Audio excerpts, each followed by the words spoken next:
Well, hello and welcome back to the channel. My name is Shayar, and today we're going to be shedding light on another controversy. This time, it's a little bit more recent. Today we'll be talking about the spy balloon controversy that's hit North America as a result of China. So, let's get into this, shall we? So, as a background to all of this, let's get into a little bit of history, shall we? Now, since the end of the Cold War, the United States and China have been embroiled in a proverbial tech war of sorts in between them. So they have continuously been looking to one-up each other in terms of civilian and military technology. They have been outspoken rivals against each other when it comes down to technology. The spy balloon incident is just another wave of the underlying, we can say, the underlying effects of globalization, and the fact that globalization does tend to overthrow or rather undermine the individual sovereignty of a country's borders and its airspace. And the Chinese spy balloon incident is just one prime example of this. So, here's what we know. And let's bear in mind, I will be using the New York Times as my source, as they do have a knack for being fairly truthful when it comes to the reporting. So, here's what we know. The US government and Canada have been busy intercepting UFOs or unidentified flying objects in the skies. They have shot down one on Friday over Alaska, another on Saturday over the Yukon Territory in Canada, and a third over Michigan on Sunday. So, that was a pretty eventful weekend. Now, White House officials on Monday said that the military had not yet identified the source of these objects or the purpose of the objects, adding that there was no indication that civilians on the ground were in any form of danger and that the government would redouble their efforts to understand the nature of these said objects and exactly where they came from, or rather what the origin of these objects is. Now, this incident has transfixed the public, who have been very enamored by encounters with flying objects that defy explanation, as well as government efforts to study them since 1947 after an incident in Roswell, New Mexico, that still is a very big controversy, one that we can talk about later. Now, as a light of all of the evidence that has spawned multiple theories as officials try to make sense of this. Now, before I get into this, I hope you liked the video so far. If you are liking this video, please like, subscribe, share the video. Really helps. Now, the incident that happened over this past weekend comes exactly a week after an American F-22 Raptor brought down a Chinese spy balloon that had floated over the continental United States for several days. NORAD, a military command post that keeps watch over the American-Canadian airspaces, has since adjusted its radar system to make it more sensitive. In other words, they're picking up more incursions as it is now more actively looking for them. According to John F. Kirby, a White House spokesman, he stated that anybody that's operated radar will know. If you set the parameters in such a way to look for a certain something, it is more likely that you're going to find a certain something. Now, here's what we know.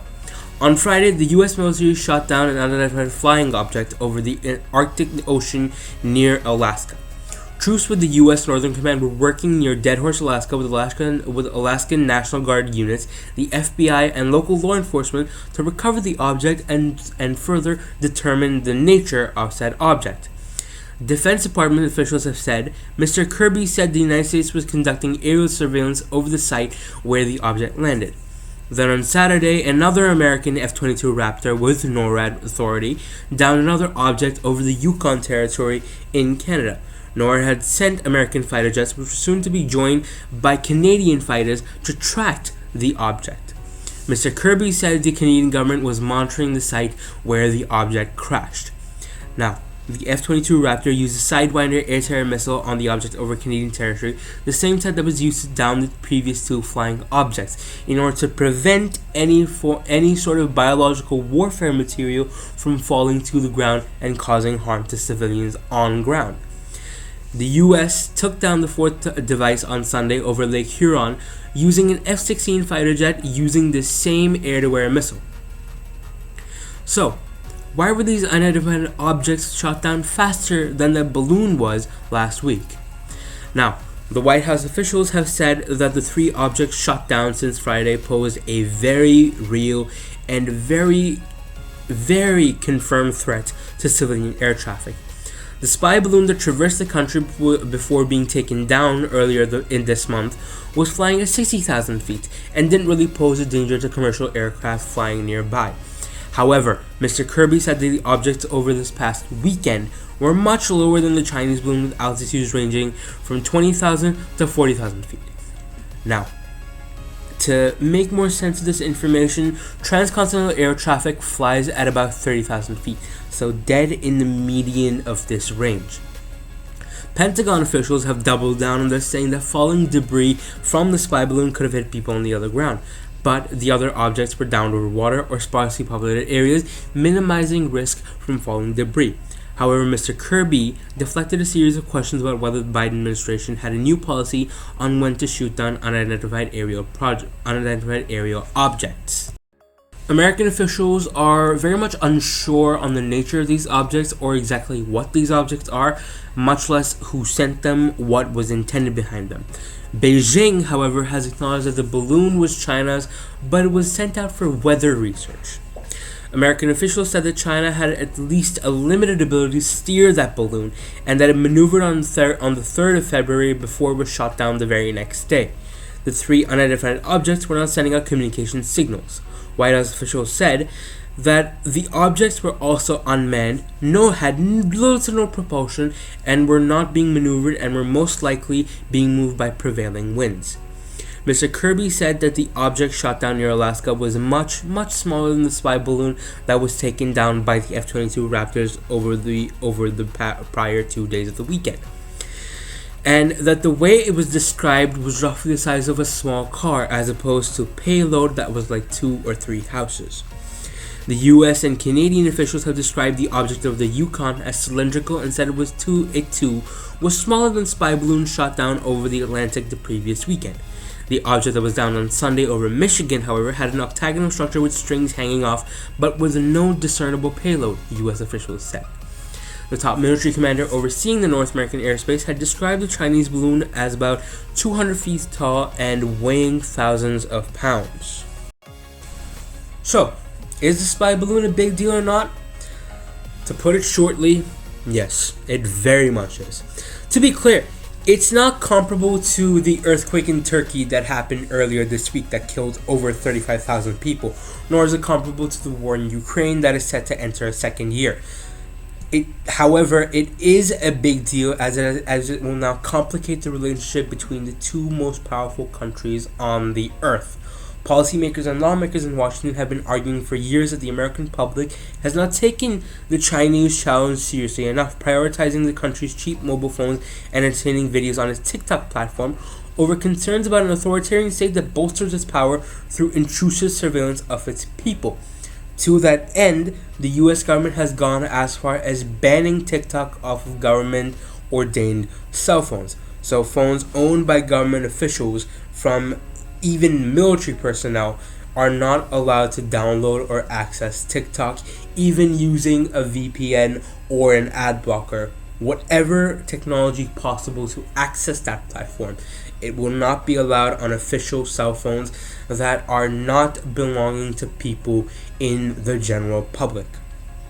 However, this balloon ordeal was a big enough deal for the State Department to cancel the Secretary of State Antony J. Blinken's planned trip to China, the first by a Biden cabinet secretary to Beijing without rescheduling.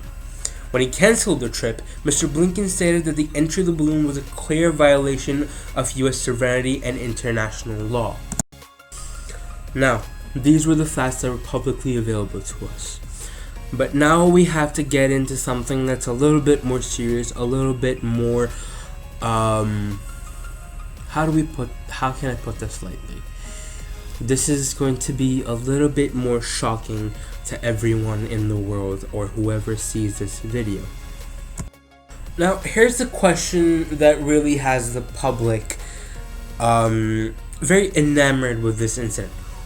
What was the spy balloon collecting that was shot down so quickly and with very very and in fact with little to no hesitation. So what could the spy balloon have been collecting that caused it to be dealt with so aggressively?